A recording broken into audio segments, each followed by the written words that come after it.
A graça e a paz do nosso Senhor e Salvador Jesus Cristo. Eu sou o reverendo Maurício Chamede Soares, pastor da Primeira Igreja Presbiteriana de Almenara. Seja muito bem-vindo aqui ao nosso canal.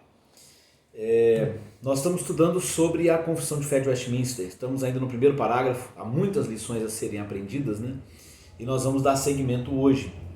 No primeiro parágrafo da Confissão de Fé de Westminster, nós aprendemos que o nosso Deus ele se revelou de uma forma sobrenatural para nos dar o conhecimento que nós precisamos ter, aquele conhecimento salvador, o conhecimento necessário para a salvação. E depois que Deus se revelou, ele então providenciou, e a quinta proposição do primeiro parágrafo que nós lemos lá na primeira aula, você pode reler na Confissão de Fé para quando você vier fazer a aula aqui, mas na quinta proposição diz que foi do agrado de Deus fazer com que essa revelação fosse toda ela escrita. E nós temos algumas referências bíblicas que nos mostram isso, que nós temos a revelação de Deus escrita para nós.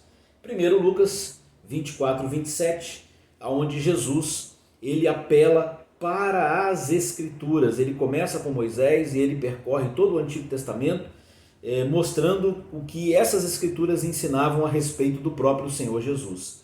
Então ele apela para a autoridade das Escrituras e para nada fora ou além das Escrituras. Jesus não apela para a tradição como fonte de autoridade, ele apela para a Escritura. 2 Timóteo 3, 16 e 17, esse texto nos diz a respeito da Escritura o que ela é, e diz assim: toda a Escritura é inspirada por Deus, toda ela, né? E ela é útil para nos ensinar o que é verdadeiro, para nos fazer perceber o que não está em ordem em nossa vida.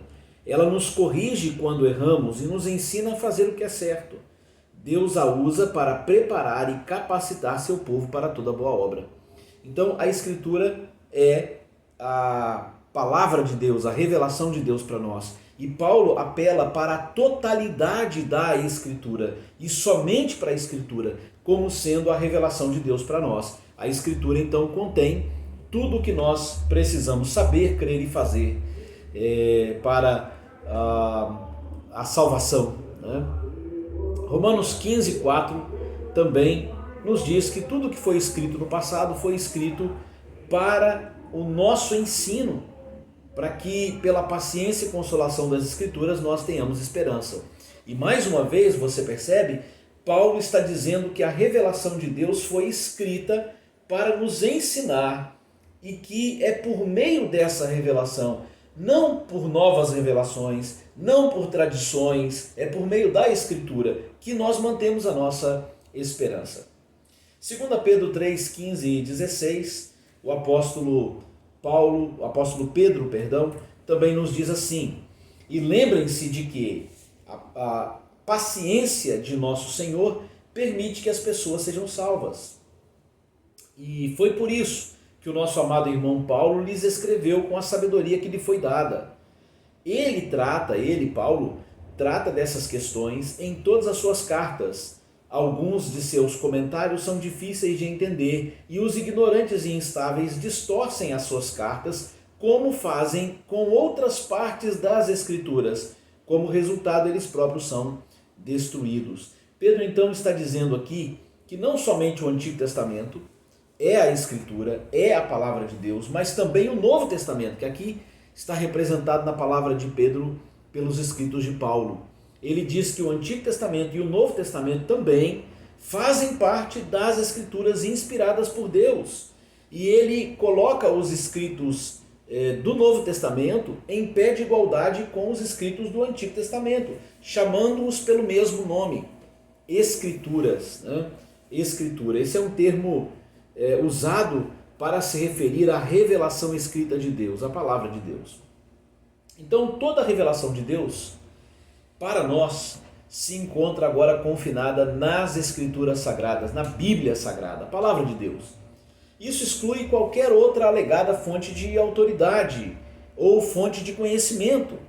Sua revelação de Deus foi escrita, a revelação de Deus foi escrita. E se essa revelação foi escrita, então não devemos buscar em nenhum outro lugar, além da palavra de Deus para nós, a Bíblia, a fonte de conhecimento, de revelação de Deus para nós. Não devemos buscar a palavra de Deus em nenhum outro lugar, senão nas Escrituras Sagradas do Antigo e do Novo Testamentos.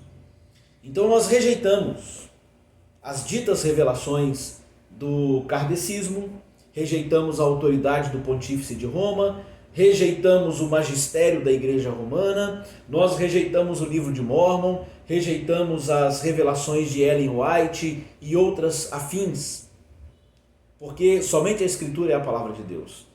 Da mesma forma, os reformados não veem com bons olhos as ditas novas revelações do Espírito Santo nos meios pentecostais, ainda que nós respeitemos esses como irmãos em Cristo, né? Vários deles nós percebemos que são verdadeiros irmãos em Cristo Jesus.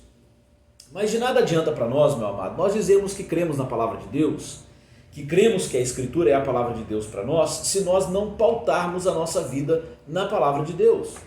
De nada adianta para você dizer que você crê na doutrina da Escritura somente, e que ela é a nossa única e todo suficiente regra de fé e prática, se você no dia a dia se deixa guiar pelo curso deste mundo, se deixa guiar pelo conselho dos ímpios, se deixa guiar pela filosofia da nossa época, se deixa conduzir por qualquer outra coisa que não a palavra de Deus, se deixa conduzir pelas sugestões de Satanás, faz a vontade da sua própria natureza pecaminosa e dos seus pensamentos. Não adianta dizer que a Bíblia é autoridade se nós não fizermos aquilo que Deus ordena na sua palavra. Não adianta dizer eu creio na Bíblia como sendo a palavra de Deus para mim, todo o suficiente, se eu faço o que eu quero e não o que a palavra ordena. Então sejamos fiéis à palavra de Deus. A Bíblia é a palavra de Deus para nós. Leia essa palavra, medite nessa palavra dia e noite, ame essa palavra e obedeça essa palavra. Um abraço, fique com Deus, que Deus te abençoe e até o próximo vídeo.